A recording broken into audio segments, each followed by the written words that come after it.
So basically we've never worked before this judge, so Ms. Andrews and myself and the rest of the team, we wanted to meet the judge and talk to him about timeline. And that's really what we were doing, and also setting up for our access for the discovery.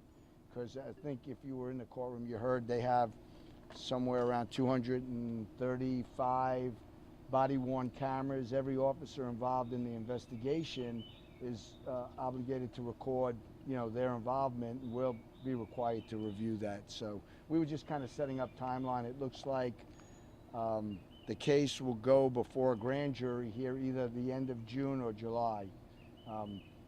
And then once they indict Mr. Oropeza, then we'll come back for arraignment. And of course at that time he'll enter pleas of not guilty just routinely. Have you spoken with your client? We have, of course. Tell us about that. Not going to talk about that, but Yeah. we've talked to him, and we're working on his case. I mean, basically we let them know what to expect, what procedures, the format. Obviously you all understand we're not going to discuss the particulars about what we talk about relative to the case, but generally speaking, he has a good understanding of what's going on and what the procedure will be from this point forward, and the time frame and things of that nature. You talk about his general demeanor. Concerned for sure. I think you'll find out as this case goes on that he was an extremely well liked Neighbor. person, neighbor, and had helped almost everyone that lived around him, including the family next door, the victims' families. They had an ongoing relationship and got along for a fairly long period of time. So we've gotten a lot of, I guess, calls of support online and also to our offices. A lot of people cared about him and thought highly of him, and we're so. It wasn't an isolated instance where, I know it was portrayed early on as just a random mass shooting. There has been an ongoing, they were friends to begin with, neighbors and friends. So it started out where he would often help them and provide assistance because he was a tradesman. And so anybody in the neighborhood that needed electrical work or plumbing work or anything of that nature, Francisco was always made himself available. So we were unaware of this at first, and then we found out, people contacting both my office and Lisa's office, that there were a lot of people calling us in support, although they didn't understand, what could have happened to cause, such a severe outcome. But we're learning a lot more every day about that evening, and the initial story about asking him not to shoot his gun in the backyard because a baby was sleeping is probably not going to prove to be accurate, an accurate version of the events. Not saying that nothing is ever quite that simple, right? And I think that we can use our common sense and know that as a reason is not really going to be accurate. And so, and that's what we're finding out, is that was not the reason. And it's much more complicated and much different a picture than that original witness statement. I mean, their relationship, sure, their relationship, I believe, started to go downhill when the victim's dogs got into our client's yard and killed his wife's sheep. It started out with killing a sheep, then they had words about that, and subsequent to that, the dogs got out again and killed the chickens. Remember, this is kind of a rural area, and they had Francisco and his wife had animals in the backyard that they kept, and so the neighbor relationship started to go downhill as a consequence of those incidents. Has Mr. Oropeza expressed any regret as to what happened? We're not going to discuss anything he says. Anything that he says at this time. Media coverage affected or will affect your case? How will it affect it? Well, I hope it'll start I guess, becoming a little more than one-dimensional. Yeah. Obviously, the focus at the initial outset was finding and arresting him. But beyond that, I hope that the story will be told in a more nuanced way that is more accurate. But as we gather all the evidence from the district attorney and start looking at everything and completing our investigation, we'll have much more information. You guys thinking about any like change of venue or anything like that? At this time, that's Too not early. really on the table. Let's just say that we always consider that, but based on the locale we're in, the options, sometimes you have to watch what you ask for. Let me put it that way. And so we're very comfortable up here. We like how we've been received by the sheriff's department, by the district attorney's office, and by the clerk's office up here, all of the staff that we have to come in contact with and work with on a day-to-day basis.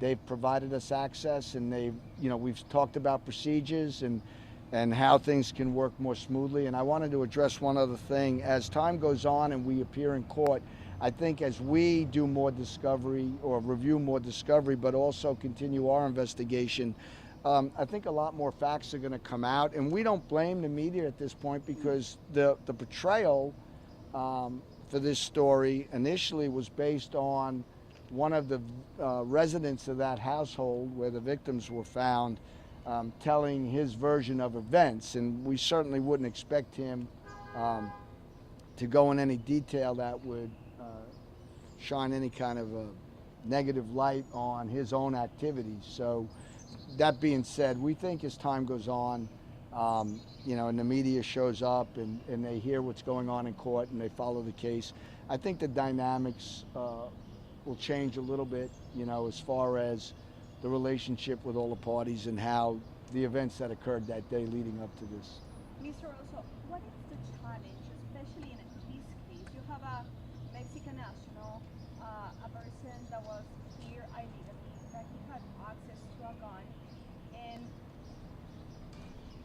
because these incidents, prior incidents, it turns out very violent, but everybody, like you mentioned, says that he was different, he was the handyman that everybody likes. What is the challenge to Well, it's always represent a person with a background? I mean, obviously we ask the public to consider all of the facts, not just hone in on the fact that he was undocumented. Look, I think early on there were some comments made by different politicians about the victims being undocumented. We look beyond that. This is everybody here just wants to do their job. He's going to get the same quality of representation from Miss Andrews and myself, and Miss Funes Baker. Collectively, that regardless of his status. So it's a challenge for us because of the perception by the public, and obviously you can't help turning on the TVs and see stories about current gun violence, and I think this was portrayed initially as a mass shooting in line with some other events that were occurring, and I think this is going to end up being a different kind of situation. It's still a gun, it's still a case involving gun violence, don't get me wrong, I'm not saying that, but it's not just a random act from an individual who goes into a facility or a store or church circumstance and just starts shooting. There's a history behind all these parties involved. The district attorney's office has alluded to possibly upgrading charges to capital murder in this case.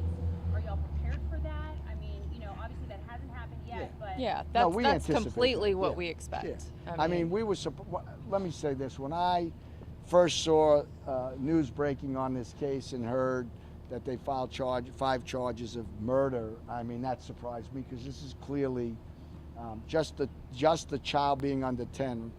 Miss Andrews will tell you, just the child under 10 itself is a capital murder. But anytime in Texas you have multiple victims or multiple complainants, the law only requires 2 complainants out of a single criminal episode would be a capital murder. So Yeah, we anticipated that. That's why we received the call. I mean, Judge Wells called me, and we spoke in length about the implications of it being a capital murder with, potential for death. And we every criminal practitioner Yeah. that's been doing this Yeah. for any length of time knows that this is a capital murder case where the death penalty is potentially on the table. And so in those circumstances, you have to have certain lawyers who handle those kind of cases with specific qualifications. And so that's why we're on the case. And- we anticipate this. And let Yes. me add, I didn't mean by any chance that I wasn't insinuating that he was charged improperly. In meeting with the district attorney's office here, they needed to move quickly, and they're not a direct file county. In other words, they can't just, bring a case to grand jury or automatically file their charges. They have procedures. Their grand juries don't meet as often. So in an abundance of caution, what they do is they want to get charges in place to hold an individual, which they did, and now they'll make their determination. In speaking with the DA's office today, they were clear. We're waiting for more of the reports to come in before we even take the case to grand jury, because they want to make sure that they seek what they believe to be, the proper indictment. And we've worked with these prosecutors before, so like I said, we will have open dialogue. They've made themselves available, and we'll continue to work together. Do you anticipate any federal charges in connection to the illegal possession of a firearm by an undocumented person? I don't, but that's not my call. I think right now the DA's office in San Jac County has enough on their plate to handle for a while, and I'm not sure the feds. I don't see any benefit to them pursuing a separate weapons charge. The punishment range for a capital murder is obviously very severe, and it makes the federal charges, I think, pale. So I can't imagine. I think that would be a waste of federal resources at this point, to think that. But that would be a political decision, not a legal decision. So no, I don't anticipate that. Anything that you can share according to your client, what happened exactly? No. But thank you for asking. I would imagine not in the days afterwards either, during the 4 days, anything you can tell us? So we haven't had the benefit yet of reviewing his statement to the police. We've, again, the district attorney's office has kind of filled us in on, some of the particulars, but we can't really comment on what he even told the police at this point. Are y'all even able to talk to his wife? Because she's in custody, I think, over in Montgomery County. Can't. Are y'all able to talk to her? She's represented by a lawyer, and so any communication that we had with her would have to go through her attorney. And have you talked to her attorney? I don't want to get into Yeah, the not specifics. yet. Yeah. What additional discovery will you be seeking between now and the next court date? Well, the law says that we're entitled to all discovery. So everything that they have, we have, and I fully anticipate they're going to share everything with us. Yeah. These prosecutors are very above board, very professional. We've known them for a very long time. So every bit of evidence that they have, we will review and get. So And we've actually had conversations about, they're open to anything we may discover during our investigation, because they want to make a full and informed decision. So, this is not a situation where anybody's going to hide the ball. It's a very difficult case. It's an unfortunate case. It's sad. No one wins in this situation. And you have both the DA's office and the defense attorneys trying to figure out how does a situation where people are friends, this is your neighbor, how does it get to this point? And so that's what we're working through. but as collegial as we all are, Yeah. Anna and I obviously have a job to do, and we're going to vigorously and zealously represent Mr. Oropeza.